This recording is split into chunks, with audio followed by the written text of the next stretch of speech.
Hello, magandang araw. Siguro naman po lahat sa atin ay kilala ang prutas na ito.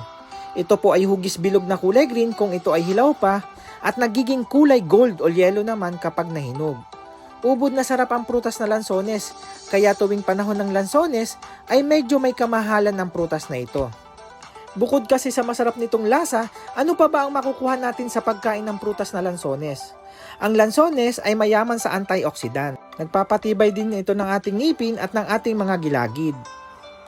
At isa pa, nakakatulong din ito para mapababa ang cholesterol level ng ating katawan. Nagpapalakas din ito ng ating mga immune system. Nakakatulong din ito sa ating digestion at constipation. Maganda din ang naidulot nito para sa kalusugan ng ating mga mata. Ilan lamang ito sa mga benepisyo na kayang ibigay ng lansones sa atin kapag tayo ay kumain ng prutas na ito. Kaya ano pang inaantay nyo? Tikman nyo na ang lansones. Maraming salamat! Bye!